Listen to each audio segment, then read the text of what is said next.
하나님의 말씀은 사도행전 27장입니다.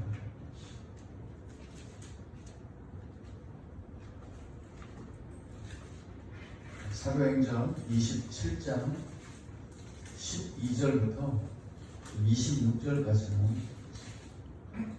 사도행전 27장 12절부터 26절까지 믿음을 함께 선포합니다. 그 항구가 겨울을 지내기에 불편하므로 거기서 떠나 아무쪼록 베닉스에 가서 겨울을 지내자 하는 자가 더 많으니 베닉스는 그들의 항구라. 한쪽은 서남을 한쪽은 서북을 행하였더라. 남풍이 순하게 불매 그들이 뜻을 이룬 줄 알고 낯을 감아 그들의 해변을 끼고 항해하더니 얼마 안 되어 섬 가운데로부터 누라블로라는 광풍이 크게 일어나니 배가 밀려 바람을 맞추어 갈 수 없어 가는 대로 두고 쫓겨가다가 가우다라는 작은 섬 아래로 지나 간신히 거루를 잡아 끌어올리고 줄을 가지고 성층을 둘러담고 스르디스에 걸릴까 두려워하여 연장을 내리고 그냥 쫓겨가더니 우리가 풍랑으로 심히 애쓰다가 이튿날 사람들이 짐을 바다에 풀어버리고 사흘째 되는 날에 배의 기구를 그들의 손으로 내버립니다. 여러 날 동안 해도 별도 보이지 아니하고 큰 풍랑이 그대로 있음에 구원의 여망마저 없어졌더라. 여러 사람이 오래 먹지 못하였으며 바울이 가운데 서서 말하되 여러분이여 내 말을 듣고 그에 대해서 떠나지 아니하니 이 타격과 손성을 면하였더라면 좋을 뻔하였느니라. 내가 너희를 권하노니 이제는 안심하라. 너희 중 아무도 생명에는 아무런 손상이 없겠고 오직 백뿐이니라. 내가 sak한 바 곧 내가 섬기는 하나님의 사자가 어젯밤에 내 곁에 서서 말하되 바울아 두려워하지 말라. 내가 가이사 앞에 서야 하겠고 또 하나님께서 너와 함께 항해하는 자를 다 내게 주셨다 하였으니 그러므로 여러분이여 안심하라. 나는 내게 말씀하신 그대로 되리라고 하나님을 믿노라. 그런즉 우리가 반드시 한 성에 걸리리라 하더라. 아멘. 드디어 이 바울의 그런 비밀, 바울이 왜 이렇게 살아갈 수 있는지에 대한 비밀이 여기서 밝혀집니다. 지금까지 우리 참 답답했죠. 그렇게 하나님을 신뢰하고 또 하나님도 바울을 들어 쓰시고 바울에게 막중한 사명을 주어서 지금 로마로 보내는 이런 상황인데 바울이 처한 그런 삶을 보면 참 어떻게 말로 표현할 수 없을 정도로 그 삶이 고난의 연속이었고 또 뭐 하나 제대로 되는 것 같지 않은 그런 모습을 우리에게 보여주었습니다. 그러면서 우리는 도대체 바울 안에 어떤 믿음이 있기에 이런 삶에서도 한결같이 로마로 가는 그 마음은 변함이 없었는가? 자기가 원하는 대로 잘 되지 않음에도 불구하고 어떻게 그의 믿음은 흔들리지 않고 있는가? 이런 것들이 참 궁금했는데 오늘 말씀을 보면 어느 정도 우리가 이 바울의 믿음을 좀 알아차릴 수 있는 그런 부분들이 있습니다. 그래서 우리가 이 성경을 보든지 말씀을 듣든지 중요한 건 뭐냐면 우리가 회개하는 이런 부분들 얼마나 회개를 강조하고 그렇습니까? 지금도 그렇고 그래요. 회개하는 것이 우리의 어떤 행위를 바꾸는 건 아니잖아요. 그건 내가 잘못했구나. 근데 그거 깨닫는다고 뭐 다음에는 잘 되라는 법이 없습니다. 어차피 우리는 안 되는 사람들이에요. 아담과 하와도 안 됐는데 우리가 어찌 하나님의 말씀대로 살 수 있겠어요? 안 되지. 그런데 우리는 자꾸 어떤 내가 잘못한 것, 내가 하지 못한 것 이런 부분들을 자꾸 돌아본단 말입니다. 그래서 다음에는 이렇게 안 해야지.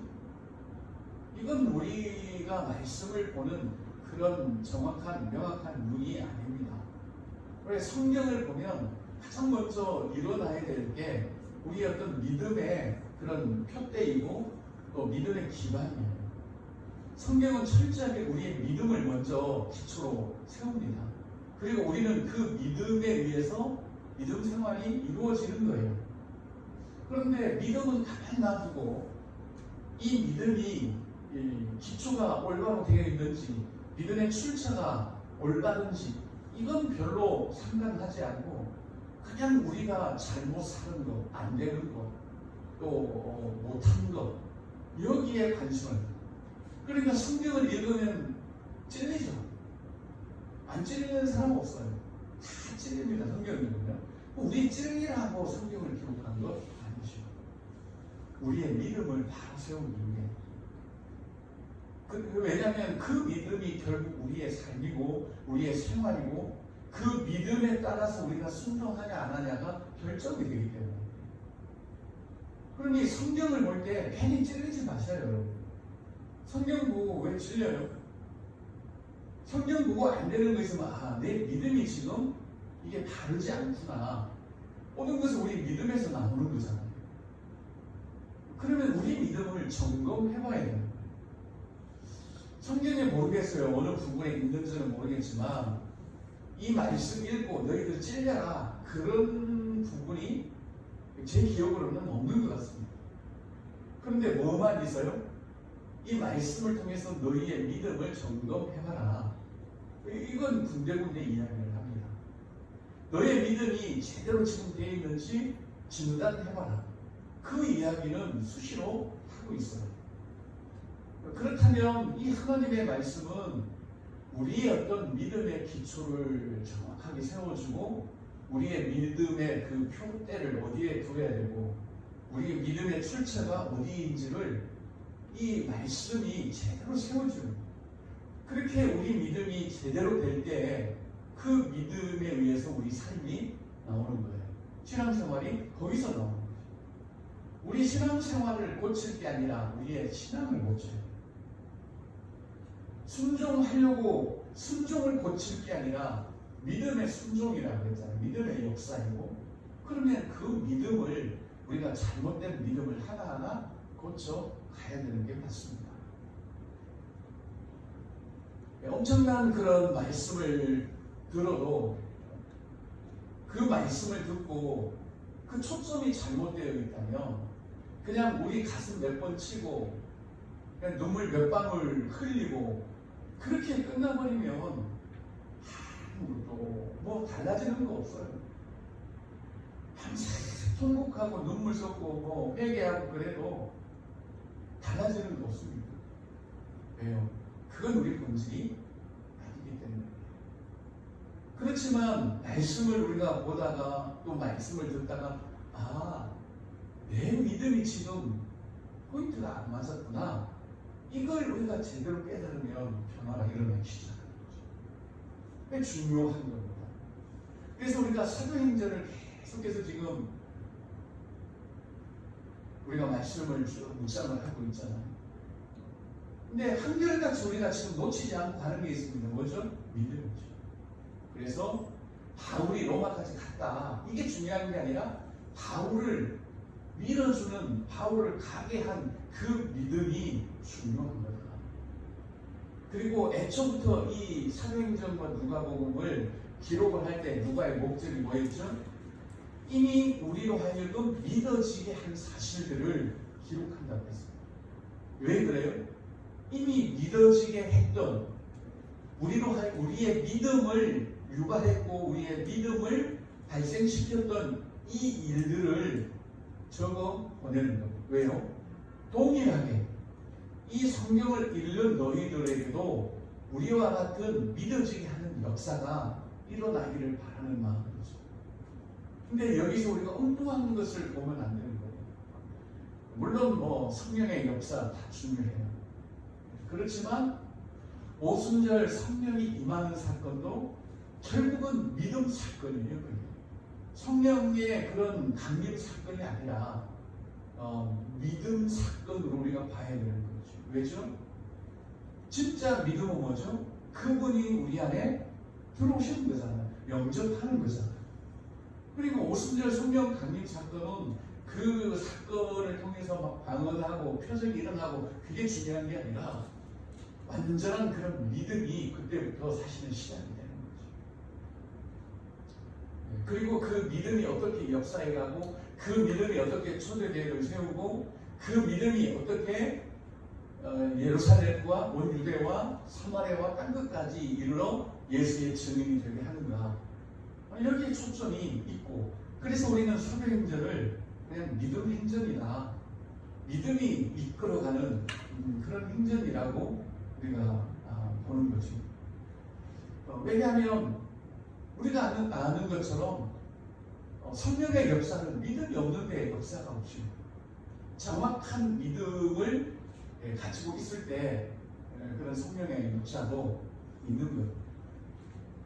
누누이 말씀드리지만 성령께서 단독 사역하러 오시지 않았어요. 예수 그리스도의 영광과 그분을 각 사람에게 나타내시기 위해서 오셨다는 거예요. 그러니 그리스도를 향한 믿음이 아니고는 이 성령의 역사를 기대한다는 것은 뭔가 거기에 우리가 생각해봐야 될 점이 있는 거예요. 그래서 바울의 그런 믿음들, 바울이 도대체 어떤 믿음을 가졌기에 이런 상황 속에서도 전혀 흔들리지 않고 그렇게 갈 수 있었는가 하는 부분들이 좀 나타나는데요. 그 중에 하나가 25절입니다. 그렇죠? 25절 한번 읽어보겠습니다. 그러므로 여러분이여 안심하라. 나는 내게 말씀하신 그대로 되리라고 하나님을 믿노라. 이게 바울의 신앙의 아주 핵심이죠. 어떤 일이 와도 어떤 상황이 와도 말씀하신 그대로 이루어진다 라는 것을 철저하게 믿고 있었습니다. 이게 바울의 그런 믿음이었습니다. 그리고 두 번째도 보면 어디죠? 23절 시작. 내가 속한 바 곧 내가 섬기는 하나님의 사자가 어젯밤에 내 곁에 서서 말하되, 뭐라 그럽니까? 내가 속해 있다. 내가 하나님께 속해 있다는 이게 굉장히 중요한 시간. 이걸 다른 말로 하면 뭐죠? 내가 그리스도 안에 있다라는 얘기죠. 이게 너무 중요한 우리의 믿음의 핵심입니다. 내가 하나님께 속했다, 내가 그리스도 안에 있다라는 것은 뭐죠? 전혀 어떤 내 의지, 내 감정 이런 것들로 인하여 내가 흔들리지 않는다. 내가 그리스도 안에 있다라는 것은 그리스도가 흔들리면 내가 흔들렸지, 그리스도가 흔들리지 않는 이상은 나도 흔들리지 않는다는 거죠. 어떤 상황이 나를 흔들 수 없고 어떤 환경이 나를 흔들 수 없다. 이게 우리가 속해 있다는 거예요. 바울은 정확하게 내가 속해 있다. 어디에? 내가 섬기는 하나님께 내가 속해 있다라고 하는 거예요. 이거 하나만 우리가 제대로 어떤 믿음의 내용을 가지고 있다 해도 우리의 신앙은 완전히 달라져요. 어때요? 우리는 하나님께 속해 있습니까? 정말 내가 그리스도께 속해 있습니다. 그래서 그분 외에는 어느 것도 나를 흔들 수 없다는 이 굳건한 그런 믿음이 사실 우리에게 있어요. 그래서 이 속했다, 내가 대한민국에 속해 있다, 엄청난 거죠. 내가 꿈꾸는 교회에 속해 있다, 또 내가 어디에 속해 있다. 이 속해 있다라고 하는 것은 그 속해 있는 그 부분이 가는 대로 같이 가는 거죠. 대한민국에 속해 있다라고 하면 대한민국의 법과 질서를 다 지키고 거기에 또 순종하고 따르고 그러는 것이죠. 그래, 바울은 철저히 하나님께 속해 있다는 것을, 그러니까 자기의 가는 길이 어떨지라도 그는 당황하지 않아요. 왜? 하나님께 속해 있기 때문에. 우리가 그리스도 예수께 속해 있다면 내가 원하는 길이 아닐지라도, 내가 원하는 상황이 아닐지라도 어떻습니까? 흔들리지 않는다. 이게 속해 있다라고 하는 표현입니다. 그래서 바울은 정말 두 가지를 중요하게 고백을 하죠. 속해 있고 그대로 되더라고 나는 하나님을 믿노라.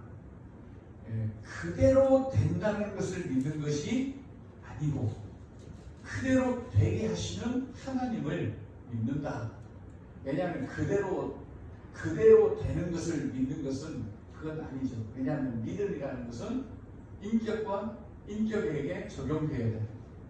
나는 저 에어컨이 켜질 줄로 믿는다. 아니죠. 나는 네가 저 에어컨을 켜줄 줄로 믿는다. 이거 맞아요. 그러니까 인격과 인격입니다. 그런데 말씀하신 그대로 이루어질 것을 믿는다. 요 믿음은 아닙니다. 그러니까 내가 기도했는데 기도가 응답될 줄로 믿는다가 아니라 내 기도를 들으시고 나의 기도에 응답하시는 그분을 내가 믿는 거죠. 그러니까 우리의 믿음이라는 게 철저하게 어떤 인격적이 아니면 그 믿음은 출처가 불분명합니다. 우리의 믿음을 아무 때나 이렇게 막 투사할 수 없는 거예요. 반드시 우리의 믿음은 하나님입니다. 우리가 믿는 그 하나님이 이루어가는 것들은 당연하죠. 그분을 믿으니까. 하나님을 믿으니까 그분이 하시는 모든 일들은 자연적으로 믿는 거죠. 나는 너를 믿어. 그랬는데 너가 하는 행동은 나는 못 믿겠어. 이건 말이 안 되는 거죠. 나는 너를 믿는다라고 할 때는 그가 하는 모든 일을 믿는다. 포함이 되어 있는 거예요. 하나님을 믿는다라고 할 때는 그가 말씀하신 그대로 다 된다라는 것도 이제 포함을 하고 있습니다. 이게 바울의 믿음이었습니다. 이런 믿음이었기에 지금까지 우리가 일어난 바울의 그런 상황 속에서도 바울은 전혀 요동하지 않았습니다. 그냥 일어나는 일 그대로 가는 거죠. 때리면 맞고 가두면 갇히고 말하라고 하면 하고 하지 말라 그러면 안 하고. 왜요? 그는 하나님을 믿기 때문에 그렇게 가는 겁니다. 하나님 없이 바울은 자신의 삶을 기대하지 않아. 우리는 기대가 너무 많아.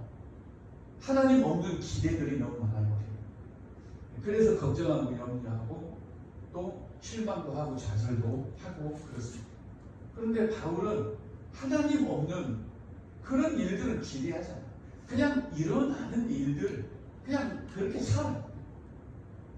사실에 하나 감암매를 여러 번 맞고 불의 위험, 물의 위험 그냥 가요. 그렇게. 왜요? 그는 하나님께 속해 있기 때문에. 그리고 하나님이 말씀하신 그대로 되기 때문에. 하나님 뭐라고 말씀하셨죠?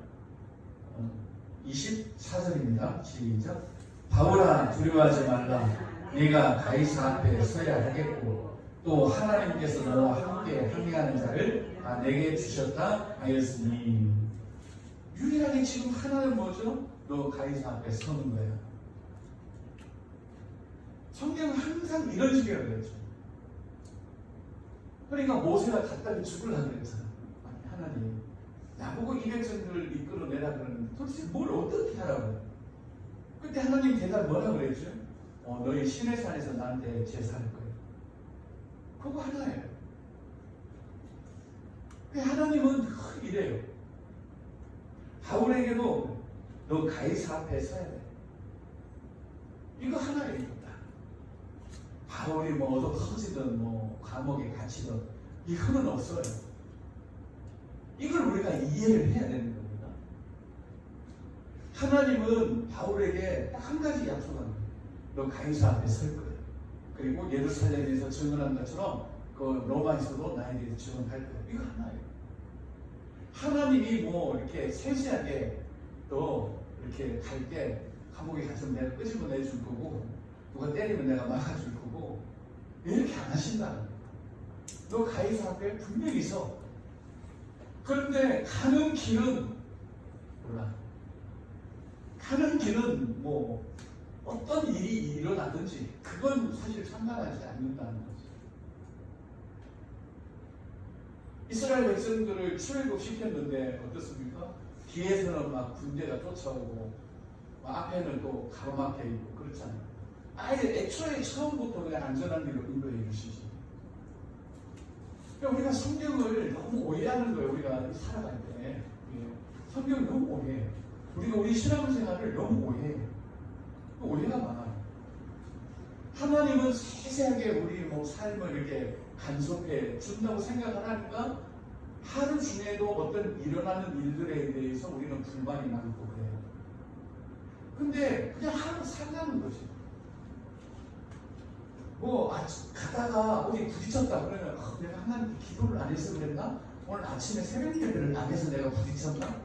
이딴 생각하지 말라는 거예요. 그럴 수도 있고 이럴 수도 있고 다. 그렇지만 바울에게 말하는 너 가이사 앞에 서야 돼. 이건 이루어진다.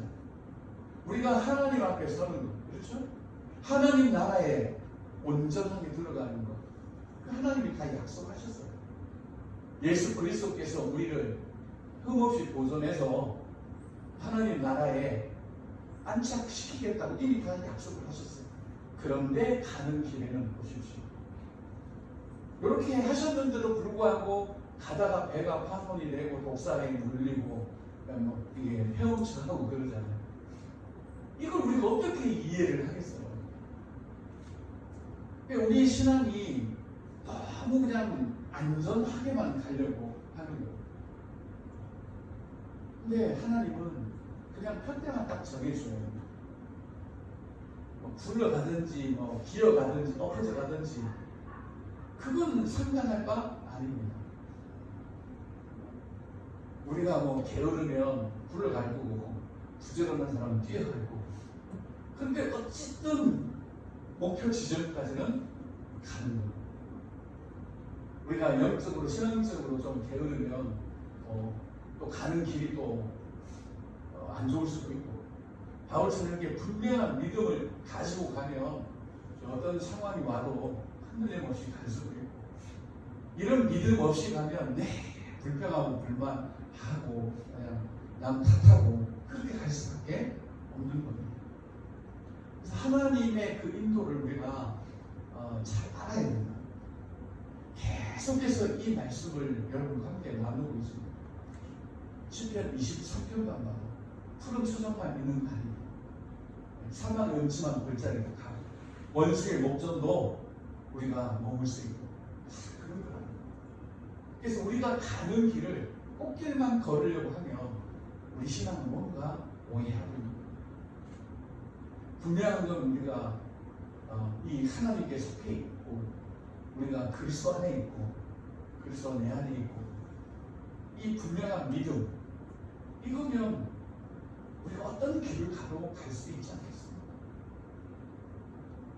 우리는 너무 이렇게 아주 본질적인 이 믿음을 우리가 제대로 우리 안에 써놓고 기초를 튼튼히 하려고 하는 이 부분이 돼야 돼. 우리가 애초부터 여기에 신경을 썼다면 이 교회들이 여기에 신경을 썼다면 참 지금 기독교는 달라졌을 거라고 생각해요. 근데 우리 어떤 그 외적인 행위들, 그 뿌리가 잘못되면 당연히 그건 잘못되는데 뿌리는 우리가 건들지 않고 다른 것만 자꾸 건드려 놓으니까 이게 안 되는 거죠. 그래서 여러분 성경을 볼 때 찔리지 마시고 정확한 믿음을 진단받으셔야 돼요. 믿음을 진단받지 않으면 아무리 우리가 성경을 읽다가 눈물 펑펑 쏟아도 그때뿐인 거예요. 성경은 우리에게 눈물 흘리라고 준 거 아니에요. 우리는 내 믿음이 잘못되어 있었구나, 이것 때문에 눈물 흘리면 그건 맞아요. 그렇지만 그냥 뭔가 이게 내가 잘못한 것 같고 내가 못한 것 같고 그냥 괜한 자격지심에 막 울고 부울고 그런 것은 크게 의미 없다는 거죠. 그냥 속은 시원하겠지만 그렇게 울었던 사람들이 변함없어요. 밤새도록 울며 살아있던 사람들이 다음날 되면 여전히 똑같다는 거죠. 왜? 믿음이 바뀌지 않으면 그렇습니다. 성경을 보거나 말씀을 들을 때 우리의 믿음을 진단받는 거기에 초점을 우리가 맞추는 거죠. 오늘 우리가 길게 읽는 거잖아요. 배가 어디로 가고 뭐 어느 항구에 있고 이게 중요한 게 아닙니다. 이 바울이 가지고 있는 그 믿음의 빛으로 우리 믿음을 진단해보자는 거죠. 그래야 되는 거지. 우리도 무조건 막 바울처럼 살 거야. 물론 바울처럼 살려는 사람 별로 없더라고요. 그냥 성경의 어떤 인물들을 우리가 이게 뭐 따르고 그런 게 아니잖아요. 여러분들의 믿음이 그 말씀을 통해서 정확하게 좀 승화됐으면 좋겠다는 그런 마음이에요. 앞에도 보면 이 사람들이 조금 평안하니까 어떻게 그들이 생각하죠? 13절 같이 한번 볼까요? 남풍이 순하게 불매 그들이 뜻을 이룬 줄 알고 닻을 감아 그레데 해변을 끼고 향해 가더니 남풍이 아주 순풍이 부니까 자기들이 생각한 대로 되는 것처럼 이렇게 여겨요. 어쩌면 이게 우리의 모습일 수가 있습니다. 환경이 조금 괜찮으면 그래도 내가 신앙생활을 잘하는 것 같아 이렇게 되지만 이제 뒤에 막 이게 광풍이 불고 그러면 또 이게 무너지는 거죠. 믿음이. 그래서 다시 한번 결론적으로 말씀드리면 이런 거에 좌우되는 게 아니라 우리의 믿음은 믿음으로만 진단할 수 있는 이런 수풍 분당 우리 믿음이 좋고 그런 이런 환경에 의해서 또 어떤 열매에 의해서 또 우리의 그 생활에 그런 걸로 인해서 우리의 믿음을 진단받지 마세요. 저도 참 그런 경향들이 많다 그랬죠. 아무 일 없고 성도님들이 서로 막 좋게 지내고 그러면 제가 목회를 아주 잘하는 줄 알아요. 그러면서 좀 만신이 되고 하나님 앞에 좀 뭔가 이렇게 내보이게. 근데 성도님들끼리 막 별로 안 좋고 교회가 또 뭐 문제가 있고 그러면 또 막 못하는 것처럼 생겨요. 그런 게 아니잖아요. 여기 순풍 분다고 뭐가 잘 되는 건 아니에요. 이런 환경이 아니라 결국 예수 그리스도 그분과 내가 어떤 인격적인 관계를 맺느냐. 오늘 그 말씀에도 언급을 했나요? 그분과 교제하는 어떤 것 주고받는 교제가 있는 그런 믿음이 우리에게 있어야 되는 거죠. 그런 믿음이 저와 여러분들에게 있어서 어떤 상황에도 불구하고 우리가 흔들리지 않는 그런 신앙생활이 될 수 있기를 예수님의 이름으로 간절히 기도합니다.